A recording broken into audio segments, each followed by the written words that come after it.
Hello and welcome into today's lesson, and in this video I'm going to take you through the Cesim project. And I'm just going to give you a walkthrough and a guide how to make decisions in the Cesim project. Before that, if you need help in the Cesim project or related maybe Cesim simulation, text me on the email in the description and I'll sort you out. Thank you so much. So first things first, we'll have to go through the all projects department before we make the decisions. We're just getting started and we're in practice round 1. And here you can see that we have the project skill requirements, and you should know that each and every project has been split into 10 different domains, and the workload is estimated per skill domain. So you can see, let's say the digitizing, which has 300 work days. You can see it has been divided, or it has been split into 10 different domains. The first domain is negotiation. We have the communication, we have the customer management, we have the change management, we have the product knowledge, we have the software development, we have the system architecture, we have the technical project management, we have the design, and lastly, number 10, we have the planning. So each and every project has been divided into these 10 different domains.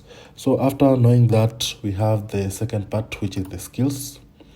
And under the skills, we have the skills comparison for each and every maybe member that's in the project.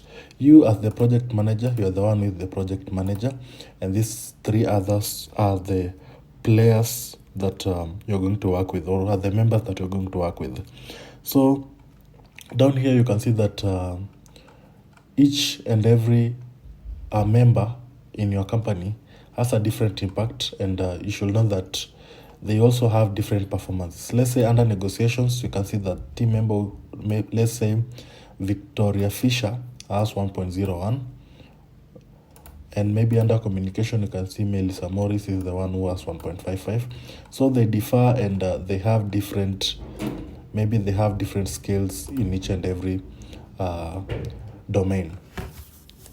Next, you can see that we have the Outlook part. Let's go back to the Outlook. And the Outlook, here you normally get all the updates about the project, and it's very, very important to go through it before making the decisions in the simulation. So make sure that you go through the Outlook carefully before making the decisions in the simulation.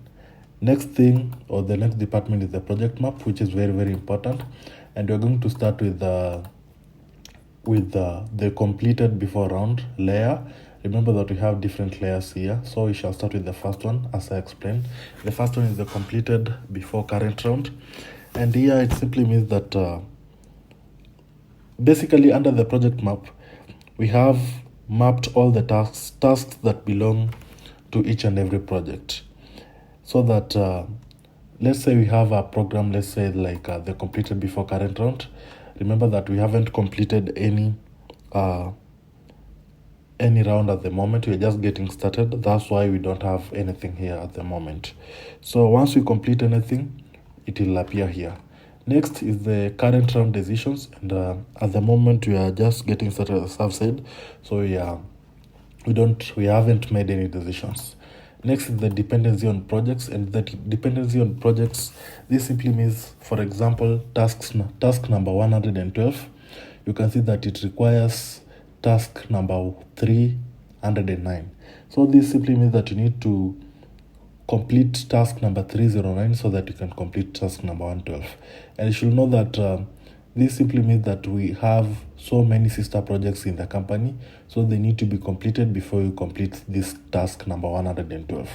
Same appears to the task number 128. You can see it requires task number 37. So you need to complete task number 7 before you complete task number 128. Same happens to the task number 130, whereby task number 215 is required, which you need to complete it before completing the task number 130. So that's it about the dependency on other projects. Next is the quality priority.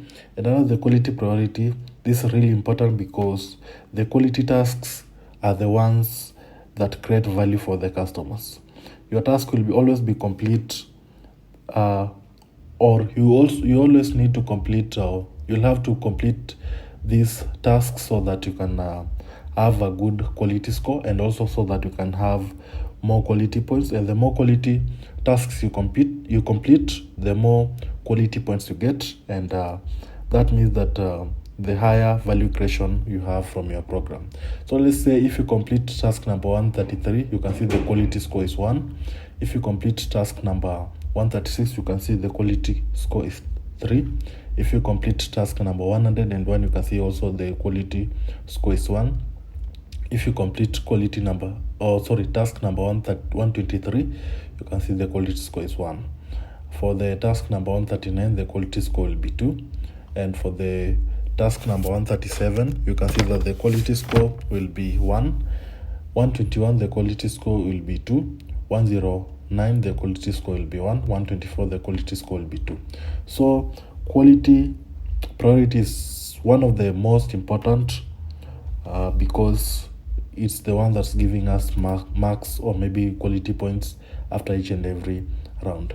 Next is the resource intensive, and another resource intensive is good to know that here we just point out maybe tasks that have more than average for the resources. So this simply means that we are simply working with the tasks that have more than average for our resources. Next is the outsourceable. Another outsourceable, here we point out the tasks that are outsourceable. So you can see task number 122, 123, 139, and 129 are outsourceable. On to the next department, which is now the Gantt. And under the Gantt, this is how it looks like. And sometimes it may be visible based on what your instructor has decided. So at the moment, you can see you only have the blue cells or the blue bars, and the blue bars always show when you have been planning to start a particular task and how much is expected to take. And the green bar, which normally appears once you have made the decisions, that one normally shows the tasks that you have completed and how long it took for you to complete the tasks. So let's say task number 101, you can see the planned task 101, dependent task is 104, from 0 to 7.1. So it's simply showing us how much is expected to take, and maybe it shows us which particular task we need to do at that moment. Next is the tasks, and under the tasks now this where all or maybe everything happens, because let's say you have team members here. So you are the project manager, you have Melissa Copper, Kelly, and Victoria, who are the members in the company. And here we normally make task allocation decisions. And let's say if you select a task, let's say task 101, you can see Victoria has a productivity of 1.32. Actual working days, she has 5.39. Average working days, she has 7.10. And maybe down here you can, under the time management, you can maybe give her overtime. Let's say you can give her overtime of, let's say 10 days. Down here, you have the task allocation decision. So once you choose who is the best member for a particular task, you have to make the decisions here.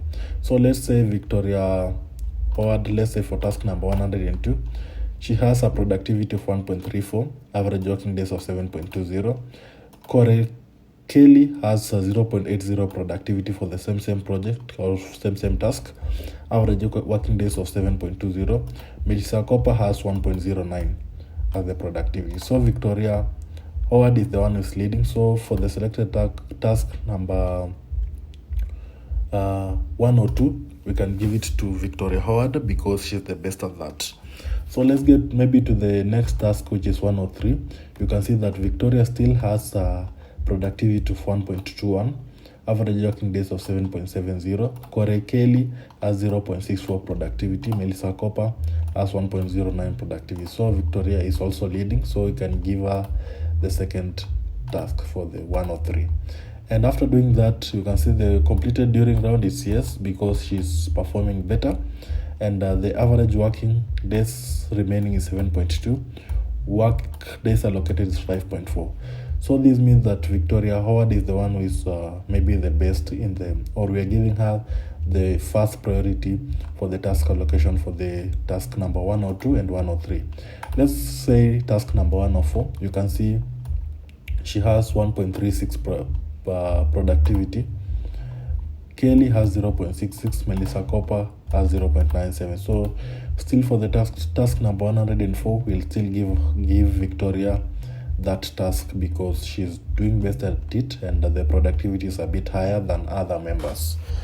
Also, we need to know that each and every task should be completed as you continue working in the decisions, and you should allocate each and every task to each and every team member or maybe members that you have in the company. Next thing, maybe you have down here you have something called the Slack. You can see maybe project manager 2, Slack project manager 2 from 0 to 10.5. Slack simply means that people have been assigned, we have maybe assigned people projects. Let's say Melissa Copper and Corey Kelly. We have assigned them projects and we haven't used them anywhere. So this means that it will just be a waste of money and resources. So let's say Kelly and Copper, the red sign or the red part really shows us that we haven't used them and they have been assigned some projects. So if we leave it this way, this means that we'll have the Slack, and Slack, as I've said, is simply means that we will be wasting money and resources in the company, and we have to pay for the Slack time at the end. As I said, under the time management, in normal working days, you can see 12.6. Overtime, you can give any that you want, and then you have the normal cost or work day, and you have the overtime cost. So that's all about the tasks part. Down here you have the outsourcing offers, whereby you can outsource maybe offers for your members. Maybe also you have the priorities for each and every member. Next is project management. And under project management, here we can see the course for each and every team member, and also you can see that each and every individual has a different course. So normal work days, you can see project manager 2 has 384, Melissa has 224, Kelly has 288, Victoria has 544. You can also see the overtime 1 and overtime 2. You can also see the Slack maybe, and you should know that each and every member in the company has a different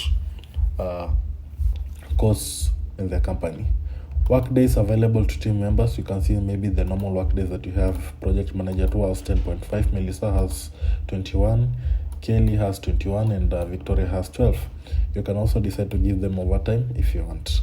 Then down here you have the transfer to other project, and this appears maybe if it can't appear in this round, maybe in the next round. Let's say you want to transfer Melissa Copper from what she's doing right now to maybe something else like internal or custom or digitizing. So you just tap on it and it will transfer her to the next round. So this means that in the next round she'll now be working to any department that you want to transfer her to.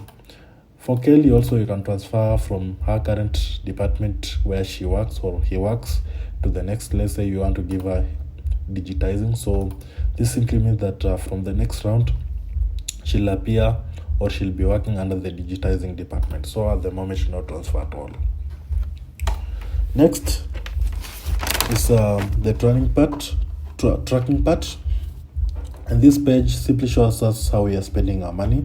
You can see that the total budget is 100,000, and you can see the budget remaining is 83.71k. So this simply shows us how we are spending our money, maybe in normal work days, overtime, outsourcing, all that. Also down here you can see how much we are collecting, or maybe you can see how we are using our time, or how we are using our time in the simulation, or maybe with our members. Next you can see the quality, whereby you can see the quality points that we are getting, and also you should know that the quality is the one that's more important and it's linked to the value creation in the project, and the rest of the page will show you different summaries and details about the cost and time for our members, and maybe on how our company is doing. For the skills and all projects, we had already gone through it, and that's it. So if you need help in the Cesim project, text me on the email on the description, and I'll sort you out within no time. Thank you so much for watching my video. Don't forget to share, subscribe, and like. Thank you so much.